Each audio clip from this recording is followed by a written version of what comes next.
If you're a tech investor, you're most likely invested in one of these markets: automotive, data centers, PC, mobile, industrial, graphics. And on today's episode, I only wanted to do some commentary outlook on all these markets. So let's get started. I do want to thank The Motley Fool for sponsoring this video, and make sure to check out fool.com/Jose to get the top 10 stocks to buy right now. So for those that don't know, Micron Technology on September 29th reported their earnings. We can see the stock price is up roughly 2% as I am recording.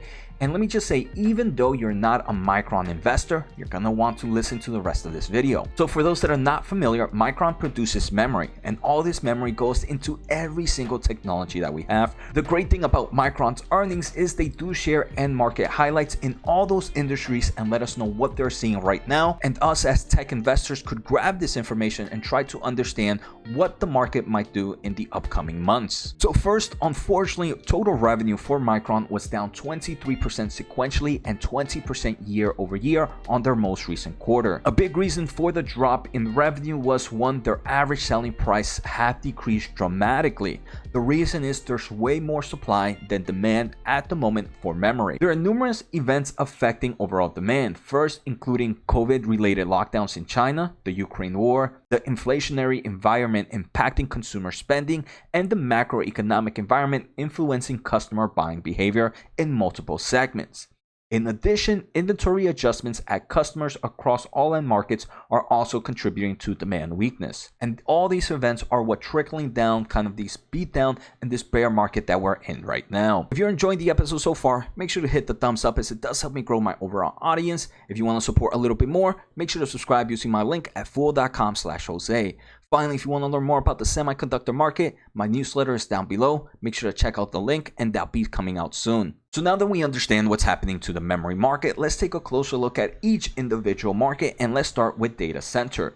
They do mention in their recent quarter, data center revenue was down both sequentially and year over year, driven primarily by declines in average selling price.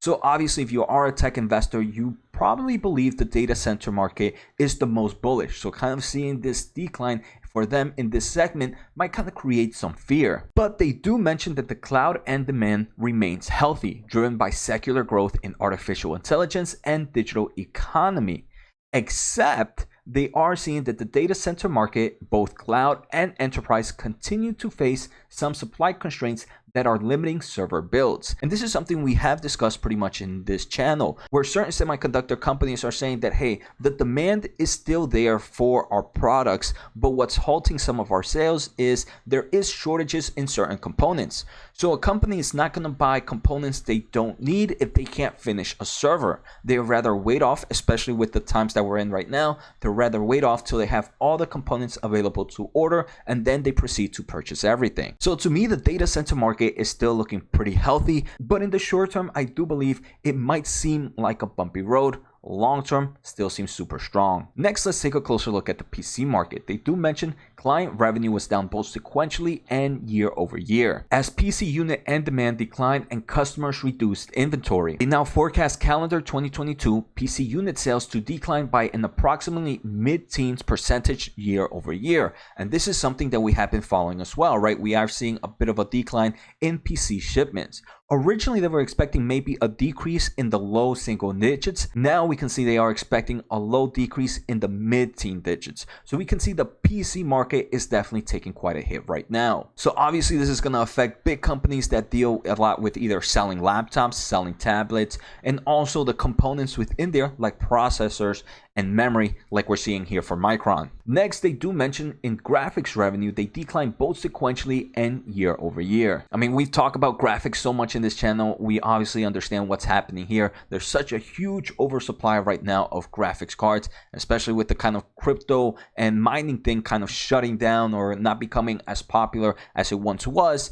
It's creating way more supply than demand. So obviously the graphics market is expected to see a huge decline. Next, the mobile market. They saw a revenue decline both sequentially and year over year, but they do mention that 5G continues to drive greater content per device. So right now we are seeing that again, all these consumer products are expected to see some form of a decline in these upcoming quarters, especially right since we are getting closer to the holiday season. You would expect kind of revenue to be somewhat strong, but it does seem like it is down a nice amount quarter over quarter. So we can expect maybe some of the consumer companies to also might see a decline in mobile revenue. Now, the only market that seems to be holding up pretty strong is the automotive industry. Their automotive business delivered another record revenue, and fiscal 2022 auto revenues grew 30% year over year. They do mention for this quarter that they're in right now, not the one that they just reported, they are seeing a slowdown in their automotive demand as customers deal with non-memory semiconductor shortage and production challenges. So again, it does seem like the automobile industry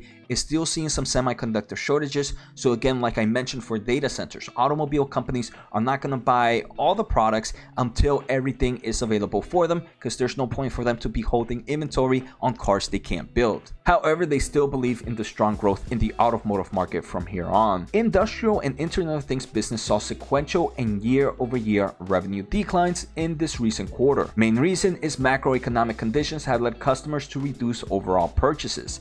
However, for the long-term outlook remains strong for the industrial business, driven by factory automation and digitalization. So as we can see, there are certain markets like the PC and the mobile market that are definitely taking quite a hit, and the graphics.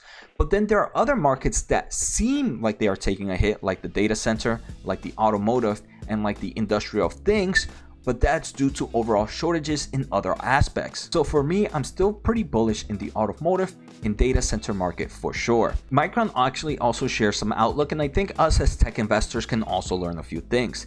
They expect that inventory at their customers to improve in early calendar of 2023, causing demand to rebound starting from the second quarter of calendar 2023. So it does seem like Micron is expecting the bottom to be pretty soon, within the next 2 quarters, and like they mentioned, be better in the second quarter of calendar of 2023. So that's starting sometime in spring. Also, make sure to check out this episode next. This is one of my favorite semiconductor episodes that I've done in quite a while.